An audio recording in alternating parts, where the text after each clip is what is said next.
시편 1편은 시편 전체의 주제를 요약하는 것과 같습니다.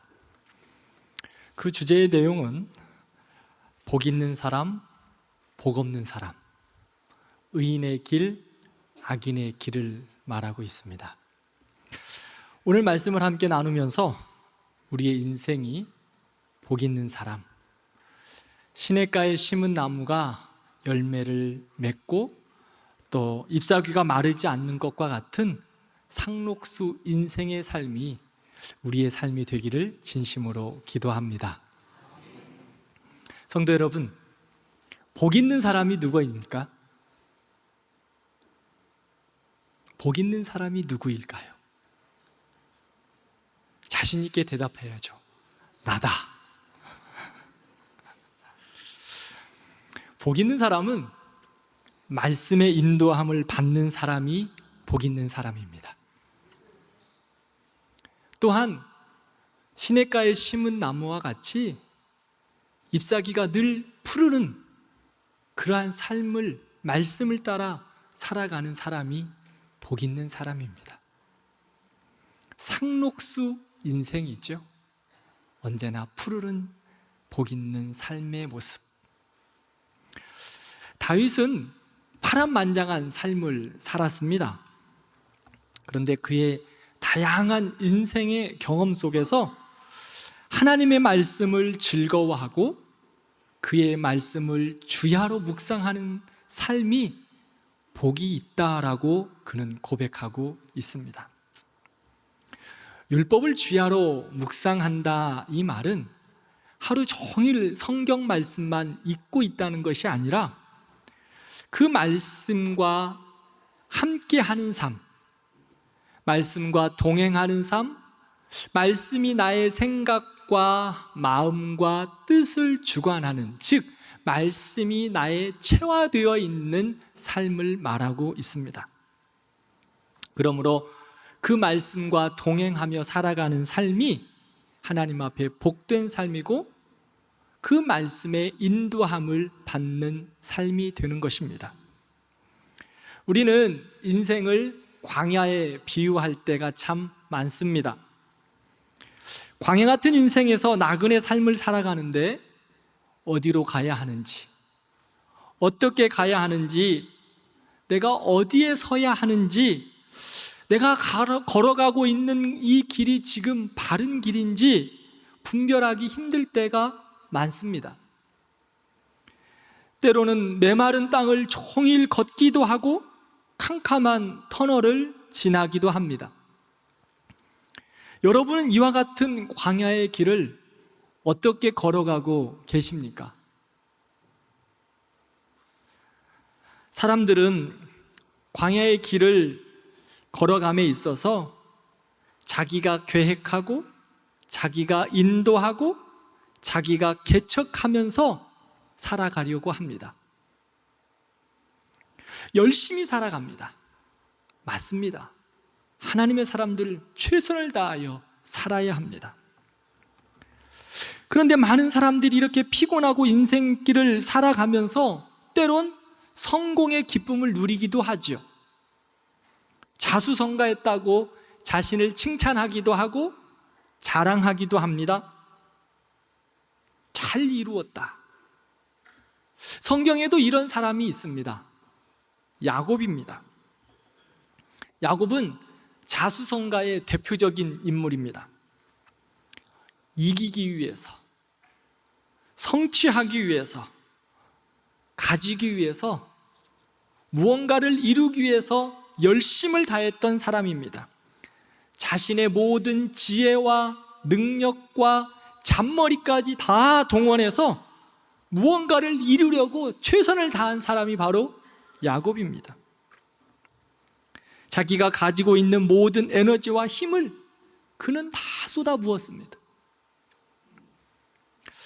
하나님의 인도하심을 받고 그의 말씀을 기다리며 순종하였으면 철을 따라 열매를 맺는 하나님의 인도하심이 있었을 텐데 자기의 능력과 지혜를 따르다 보니까 이룬 것 같은데 무너져 있고 가진 것 같은데 아무것도 없고, 성공한 것 같은데 실패한 그러한 모습, 다시 시작해야 하는 반복되는 삶이 바로 야곱의 삶이었습니다.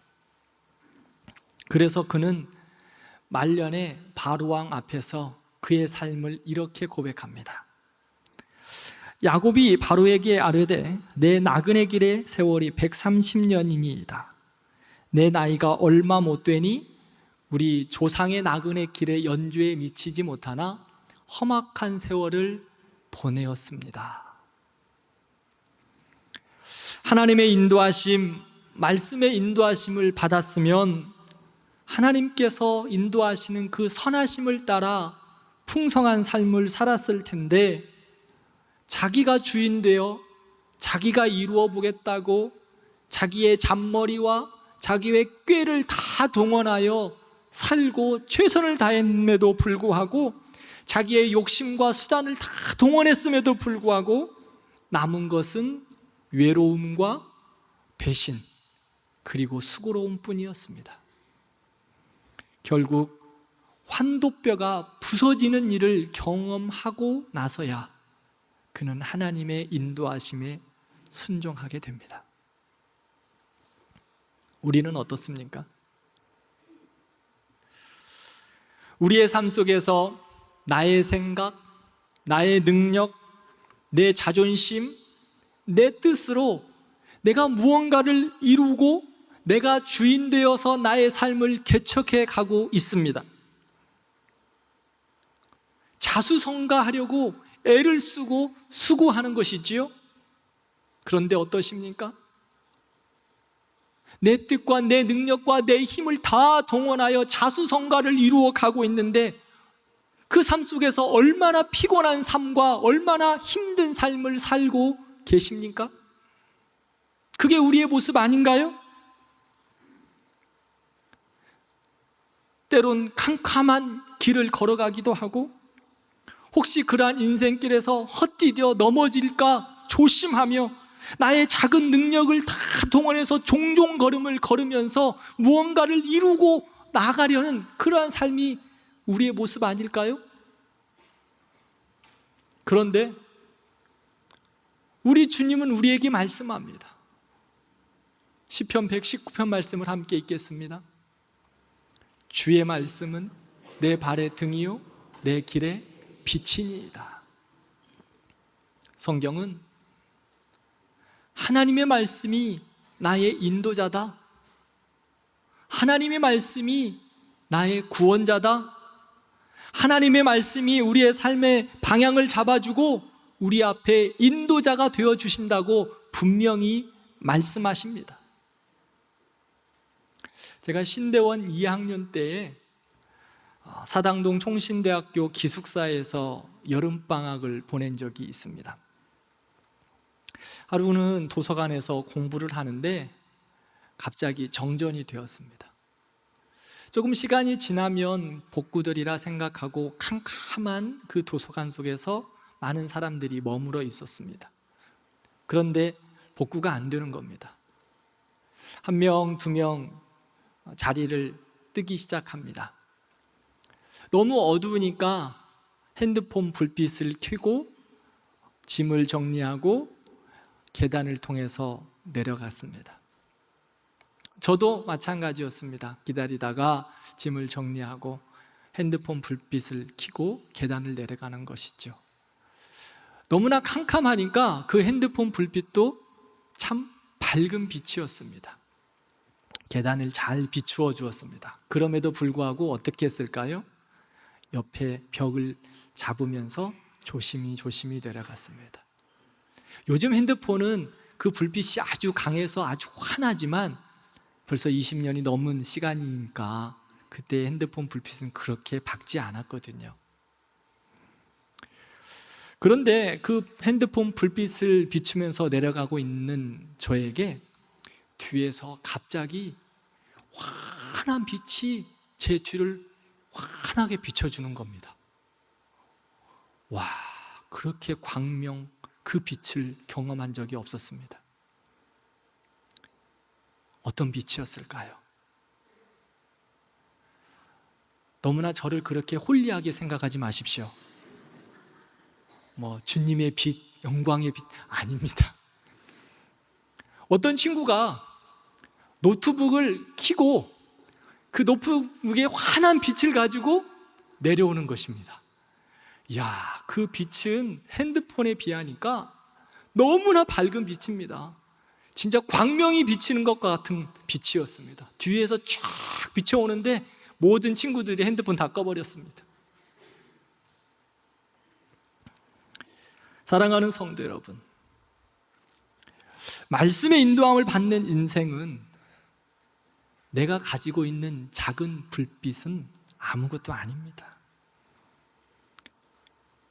내가 가지고 있는 작은 불빛과 같은 능력을 가지고 애를 쓰는 그러한 삶이 아닙니다. 내가 스스로 내가 주인이 되어 뭔가를 이루고 내가 성취하려는 자수성가의 삶이 아니라는 겁니다. 태양보다 더 밝고 밝으신 하나님께서 인도해 주시는 신수성가의 삶이 바로 하나님의 말씀에 인도함을 받는 삶입니다. 여러분, 자수성가도 복되고 좋습니다. 그러나 하나님의 인도하심을 받는 신수성가의 삶이 우리 모든 대광교회 성도들의 삶이 되기를 진심으로 기도합니다. 말씀의 인도함을 받으면 시냇가에 심은 나무가 철을 따라 열매를 맺는 것과 같이 풍성한 삶을 살아가게 됩니다. 시냇가에 심은 나무가 잎사귀가 마르지 않는 것과 같이 언제나 상록수의 삶, 상록수의 인생을 살아갈 수 있습니다. 그러므로 주어를 바꾸어야 합니다. 나의 인생의 삶 속에서 내가 걸어가는 모든 삶 속에서 주어를 바꾸어야 합니다. 내가 이루어가는 나가 주어가 아니라 우리의 주어는 하나님의 말씀입니다. 하나님으로 우리의 주어를 바꾸어야 합니다. 내가 주어가 아니라 하나님이 나의 주어가 되고 하나님이 나의 인도자가 되는 것입니다. 말씀이 주어가 되고 말씀의 인도함을 받는 것입니다. 하나님의 사람은 내 뜻대로 사는 것이 아닙니다. 내 능력으로 사는 것이 아닙니다. 내 자존심으로 사는 것이 아닙니다. 하나님의 사람들은 하나님의 말씀으로 사는 겁니다. 하나님의 인도함 따라 살아가는 것입니다. 하나님의 능력으로 살아가는 것입니다. 그래서 하나님의 사람들은 자수성가가 아닙니다. 신수성가입니다. 그런데 사람들은 너무 연약해서 자꾸만 자기가 주인 돼서 자기 능력, 자기 생각, 자기 방법을 앞장세워 살아갑니다. 출애굽기 16장을 보면 하나님께서 이스라엘 백성들에게 광야 가운데서 만나를 내려주십니다. 만나. 그리고 그 만나를 백성들에게 이야기합니다. 그날 먹을 만큼만 거두어라. 내가 매일매일 만나를 허락해 주겠다라고 말씀하셨습니다. 그래서 이스라엘 백성들이 가서 만나를 거둡니다. 그런데 어떤 이들은 만나를 하루 분량이 아니라 많이 거두는 거예요. 왜 그랬을까요? 내일은 혹시 만나가 있을까? 걱정한 겁니다. 그래서 만나를 풍성하게 거둔 겁니다. 먹고 남을 만큼 거두어서 내일 또 먹어야 되지 하고 거둔 것이죠. 그런데 하나님께서는 뭐라고 말씀하셨습니까? 오늘 먹을 만큼만 거둬라. 많이 거둔 자들의 그 만나가 어떻게 되었습니까? 다음날 아침 만나를 보니까 다 벌레가 생기고 썩어서 먹을 수가 없습니다. 하나님의 말씀에 인도함을 받았다면 수고하지 않았을 텐데, 고생하지 않았을 텐데, 수고하고 고생했건만 그것이 다 헛수고였고 아무 쓸모없는 것이 된 것입니다. 하나님의 말씀대로 하지 않고 내일 일을 걱정하며 내 생각대로 내 뜻대로 거두고 쌓아두면 풍성해질 것 같은데 헛수고라는 것입니다. 다 상해서 버리게 된다는 것입니다. 하나님의 사람들이 말씀의 인도함을 떠나면 풍성해질 것 같은데 아니요, 하나님의 인도하심을 받는 것이 풍성함이고 내 생각대로 내 뜻대로 풍성하게 쌓으면 헛수고라는 것입니다. 사랑하는 성도 여러분, 복 있는 사람은 내가 주어가 아니라 하나님이 주어가 되는 삶입니다. 복 있는 인생은 하나님의 말씀이 주어가 되어 그의 말씀에 따라가고 순종하는 사람이 복 있는 사람입니다. 태양빛과 같은 밝은 말씀의 빛 앞에서 나의 작은 핸드폰의 불빛과 같은 것은 아무 쓸모가 없습니다. 나의 얄팍한 빛을 가지고 이러쿵 저러쿵 하지 말고 말씀의 빛 앞에서 하나님의 인도하심 앞에 전적으로 순종하고 따라가는 우리들이 되기를 진심으로 기도합니다. 말씀의 인도하심에 따라 순종하면 하나님이 이루십니다. 내가 이루면 힘들고 어렵고 눈물 나는 자수성가이지만 하나님의 말씀에 순종하고 하나님의 말씀 앞에 따라가면 하나님이 이루시는 신수성가의 삶을 살아가는 것입니다. 여러분들 자수성가 하시겠습니까? 신수성가 하시겠습니까? 둘째로, 말씀의 인도함을 받으려면 어떻게 해야 할까요? 신수성가의 삶을 살아가려면 어떻게 해야 할까요? 말씀을 알아야 합니다. 하나님의 뜻을 알아야 합니다. 그러므로 말씀을 알아야 합니다. 성경 말씀을 알아야 말씀의 인도함을 받을 수 있습니다. 한국 사람들처럼 성경책을 많이 갖고 있는 사람들은 없습니다. 어린이 성경, 메시지 성경, 쉬운 성경, 공동체 성경 등등등 성경 읽는, 일독해주는 그러한 앱도 얼마나 많은지 몰라요. 우리 교회에서 제공하는 앱도 있죠. 또 공동체 성경 읽기도 있고요. 수많은 앱들이 많습니다. 성경을 이해하고 배우기 위해서 많이들 가지고 계시는 거 참 좋습니다. 많이들 가지고 계셔야죠. 반면 기독교인들에게서 심각한 위기가 있습니다. 하나님에 대한 무지, 성경에 무지하다는 것입니다. 성경책을 많이 가지고는 있는데 그 성경의 내용을 모른다는 것입니다. 성경이 무엇을 말씀하시는지, 성경에서 말씀하시는 하나님의 뜻은 무엇인지 알지 못한 채 그저 성경만 들고 다니면서 신앙생활 한다는 것입니다. 그러므로 쉽게 시험에 들기도 하고 사탄의 유혹에 빠지기도 하고 마음의 아픔과 고통 가운데 있기도 하고 방황하기도 하고 조금 다른 사람이 말하는 상처를 받고 신앙생활에 방학도 하기도 하고 세상 속에서 무기력하게 살아간다는 것입니다. 왜요? 말씀을 모르니까. 초대교회 성도들은 안팎으로 많은 위기를 경험하고 있었습니다. 성령의 강력한 역사와 함께 복음의 확장이 있었던 강력한 교회가 초대교회입니다. 그러나 여러 시험과 어려움도 함께 공존했습니다. 세상이 악할 뿐 아니라 또한 이단들도 초대교회 안에 드글드글했습니다.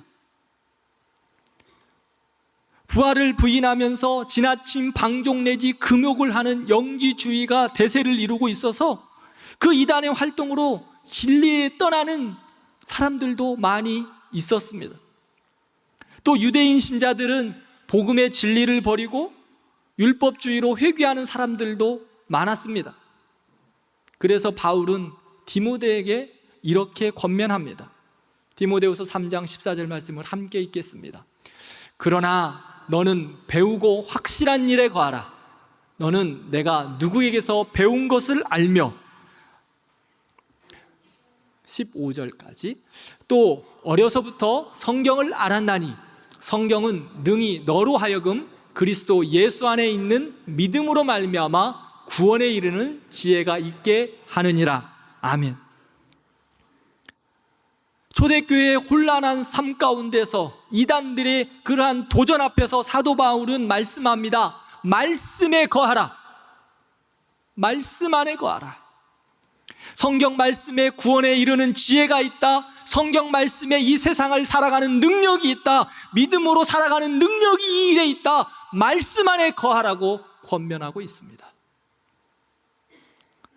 초대교회나 지금이나 이단들의 도전은 끊임없이 계속되고 있습니다. 거짓 선진자들과 이단들은 모양만 바꿔갈 뿐이지 초대교회나 지금이나 계속해서 거짓된 진리를 던져내고 사람들을 미혹하고 있습니다. 얼마 전 나는 신이다라고 하는 8부작 다큐멘터리가 온 나라에 공분을 일으켰습니다. 여러분들 혹시 보셨습니까? 보실 분들이 없으시군요. 보실 필요도 없습니다. 대표적으로 JMS라고 하는 그 이단의 정명석이라는 교주가 얼마나 더러운 행각을 했는지를 드러내고 있습니다. 참 듣기도 거북할 정도로 더러운 행각들을 보여주고 있는 프로그램입니다.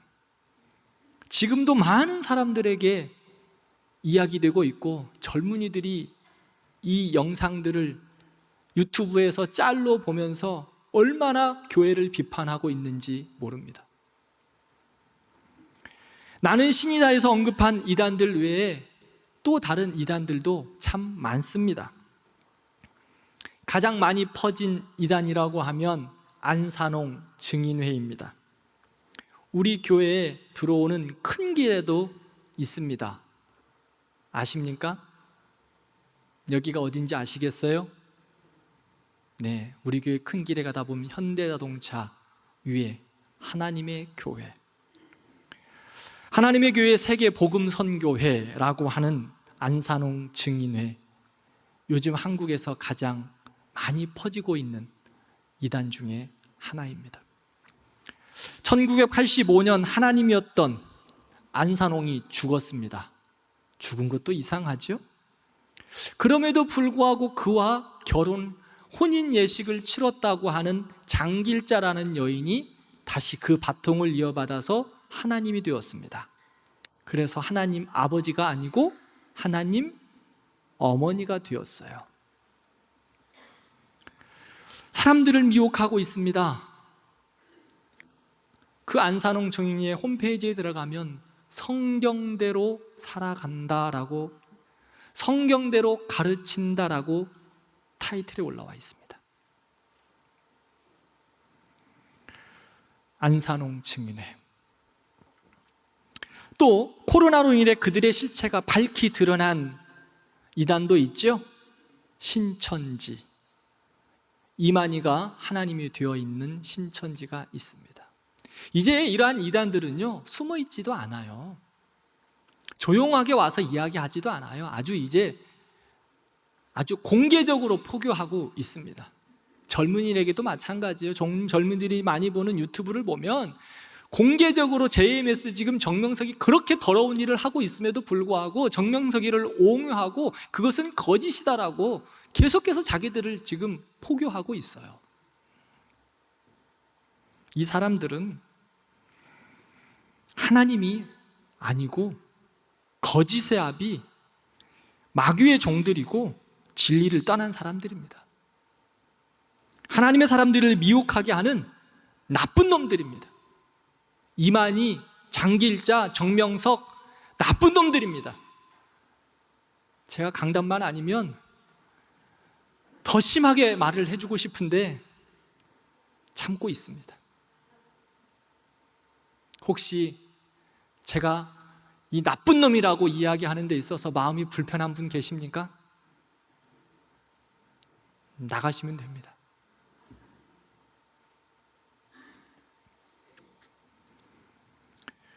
이단에 빠진 사람들은요, 자기 교주들을 욕하면 발끈합니다. 우리도 예수님 욕하면 마음이 되게 아프고 힘들잖아요. 근데 이 사람들은 더해요. 아주 얼굴이 불그락발그락합니다. 그리고 막 삿대질하면서 따지기도 시작합니다. 그래서 한번 제가 오늘 던져본 거예요.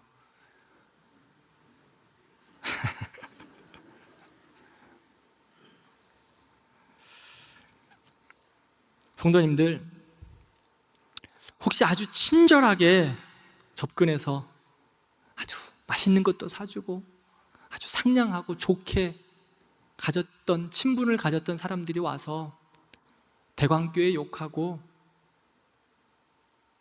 우리 목사 욕하고 성도들 욕하면 신고하십시오. 교회에 신고하십시오.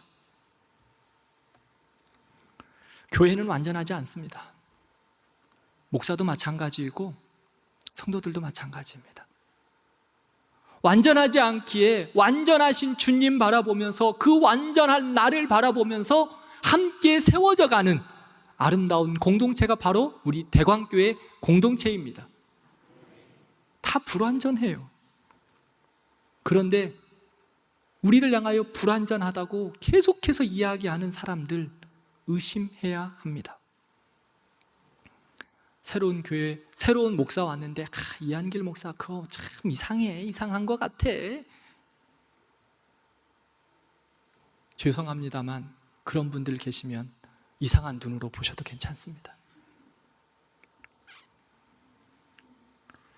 그들은 교회를 욕하며 목사를 욕하며 자기들의 모임에 와보라고 합니다.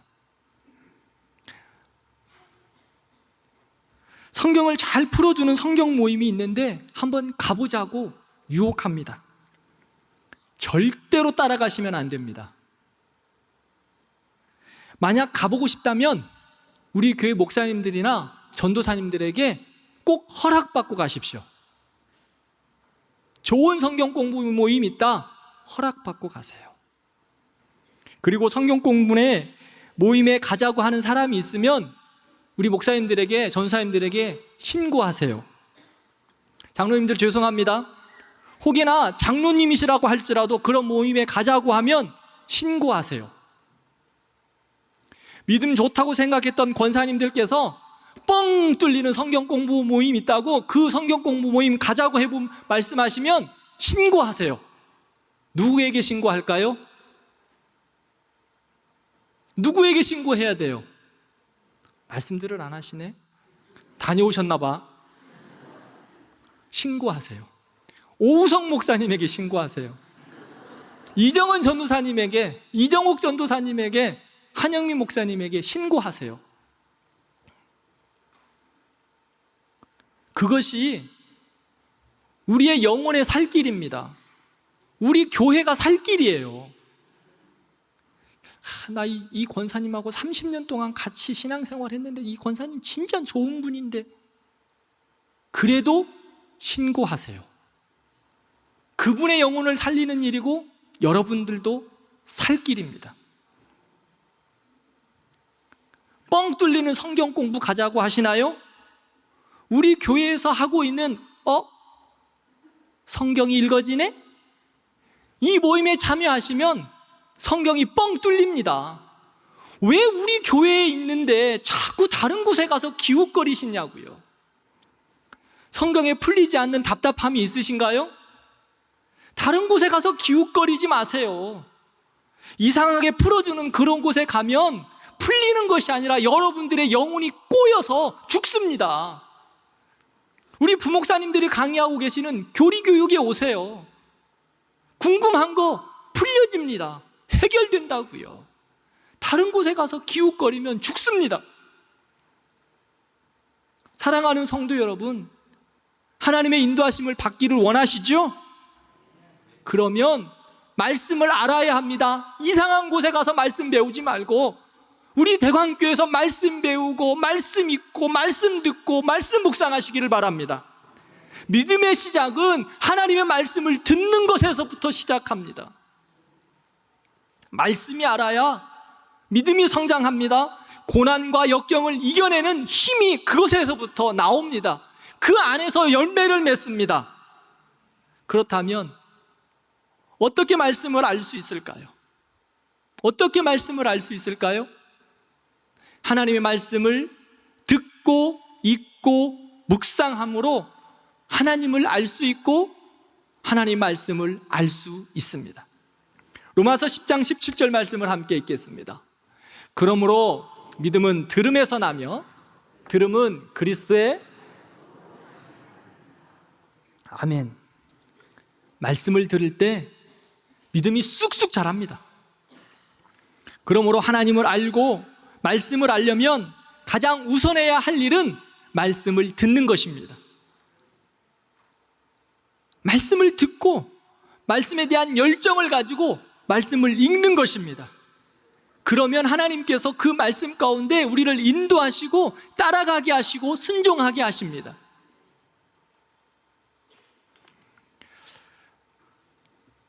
말씀을 읽는 데 열심을 내시기 바랍니다. 제가 지난주에 우리 성경 일독에 참여하고 계신 성도님이 매일 성경을 3번씩 듣는다라고 말씀을 드렸어요. 그래서 그런지 지나가는 저를 만나는 많은 성도님들이 목사님 저도 3번 읽어요. 목사님 저도 2번 읽어요. 목사님 성경 일독 너무 좋아요. 목사님 성경 개관 너무 도움이 돼요. 우리 전도사님들이 그거 만드셨거든요. 여러분들 보기에는 어떠세요? 조금은 부족한 보임이 있을는지도 모르지만 그거 만들려고 우리 전도사님들 애를 썼어요. 좀 격려해 주세요. 목사님, 전도사님 최고예요. 좀 격려해 주시면 좋겠어요. 어떤 분은 그러시더라고요. 목사님 그거 3번씩 들어도 되는 줄 알았으면 진작 3번씩 들을 걸. 1번 이상 들으면 안 되는 줄 알고 1번만 들었다는 거예요. 많이 들으세요. 제가 그랬어요. 어떤 구역에서는 함께 구역원들이 지금 말씀을 함께 읽어가면서 서로 격려하더라고요. 얼마나 감사한지. 그렇습니다. 많이 들으세요. 많이 읽으세요. 그리고 나에게 주신 말씀이 있다면 그 말씀 부여잡고 기도하세요. 하나님이 여러분들을 말씀 가운데 인도하실 것입니다. 이것이 바로 복 있는 사람입니다. 말씀을 읽고 듣고 지키려고 하는데 말씀을 듣는 거 너무나 귀합니다. 그런데 어떤 분들이 이런 말씀 하실 수도 있으세요. 목사님 나는 말씀을 읽고 듣고 참 많이 읽었는데 제 믿음이 왜 잘 자라지 않죠? 그런 마음의 생각을 가지신 분들 계실는지 모르겠어요. 아니에요. 걱정하지 마세요. 제가 어렸을 때 저희 집 안방에는 큰 시루가 하나 있었습니다. 보자기로 쫙 덮여 있었던 시루. 무엇일까요? 맞아요. 콩나물 시루가 저희 집 안방에 있었습니다. 콩나물 시루에 저희 어머니께서 물을 주셨어요. 너무 재밌었어요. 저도 그래서 수시로 콩나물 시루에 물을 갖다가 부었습니다. 이거 언제 자라나 언제 자라나 물을 주면 좀 자라야 될 텐데 근데 그 물이 어떻게 돼요? 시루에 남아 있습니까? 쑥 빠져버려요. 콩나물 시루에 물이 없어요. 물을 주면 그대로 빠져버리거든요. 그런데 콩나물은 어떻게 되죠? 나도 모르는 사이에 쑥쑥 다 자라 올라옵니다. 이 콩나물 시루가 풍성해져요. 그렇습니다. 하나님의 말씀을 읽고 듣고 묵상하면 그게 싹 빠져 없어지는 것 같은데 그 말씀이 여러분 안에 마음 가운데 깊이 남겨져 있습니다. 성령께서 그 말씀을 여러분 가운데 역사하게 하는 힘이 될 것입니다. 그러므로 읽으십시오. 들으십시오. 내가 이 말씀 읽으면 어떻게 인도함 받지? 그거 걱정하지 마세요. 콩나물실에 물을 주듯이 계속해서 말씀을 읽으십시오. 그러면 하나님이 자라게 하십니다. 하나님이 인도하십니다. 하나님이 역사하십니다. 2022년도에 최고의 투자자인 워렌 버핏과의 점심 식사의 경매가 얼마인 줄 아십니까? 점심 식사 한 끼 식사하는데 246억 원이랍니다. 놀라시지 않네요? 저도 246억이 얼마인지를 몰라서 감이 잘 안 와요. 얼마인지. 그리고 우리 성도님도 놀라시지도 않아요. 이 정도쯤이야 라고 생각하시나? 그런데요, 그와 246억을 주고 점심 식사 한 끼를 하는데 최고의 투자자에게 그의 인생관, 삶의 가치관, 경제관, 그들이 또한 가장 듣고 싶어 했던 투자에 대한 가치관들을 이야기 나눈다고 합니다. 그 식사 비용이 246억 원. 기준이 없는 시대, 방향성을 잃어버린 시대에 세계적인 투자의 규제를 만나 안내를 받고 도움을 받고 조언을 얻는 것입니다. 그에 대한 비용이 246억 원. 사랑하는 성도 여러분, 제가 워렌 버핏보다 더 뛰어난 분을 좀 소개하려 합니다. 2023년도 워렌 버핏보다 더 뛰어난 자문가, 상담가, 또 능력자, 인도자입니다. 여러분들 저에게 얼마를 주시겠습니까? 제가 돈을 받지 않겠습니다. 우리 대광교회 성도들이니까, 사랑하니까. 최고의 지혜자, 능력자, 세상에 비교할 수 없는 최고의 부자, 최고의 상담자, 그분은 바로 예수 그리스도입니다. 그분의 인도함을 받으십시오. 246억 낼 필요 없습니다. 예수 그리스도의 인도함을 받으면 세상의 그 어떤 것보다 바른 인도함, 바른 지도, 뛰어난 인도를 받을 수 있습니다. 그 지혜를 누릴 수 있습니다. 그분은요, 점심 식사 한 번 만나주지 않아요. 매일매일 우리와 만나주실 것입니다. 그런데 돈도 안 받겠다고 말씀합니다. 우리의 수고와 헌신과 노력만 있으면 됩니다. 하나님의 말씀을 그러므로 읽으십시오. 들으십시오. 그 가운데 지켜 행하십시오. 하나님이 여러분들을 인도하실 것입니다. 그분이 친히 우리의 지도자 되시고 인도자 되시고 안내자 되시고 보호자 되시고 구원자 되실 것입니다. 말씀을 맺겠습니다. 요한계시록 1장 3절 말씀을 함께 읽겠습니다. 이 예언의 말씀을 읽는 자와 듣는 자와 그 가운데 기록한 것을 지키는 자는 복이 있나니 때가 가까움이라. 아멘. 나무는 태풍이 오면 평소보다 더 물을 많이 빨아들인다고 합니다. 왜요? 거센 태풍에서 버텨내기 위해서, 살아내기 위해서입니다. 우리는 말세의 때를 살아가고 있습니다. 태풍과 같은 시험도 많고 어려움도 많습니다. 이단들의 유혹도 심합니다. 기도 제목도 너무 많습니다. 이런 시대 속에서 여러분들 어떻게 살아가시겠습니까?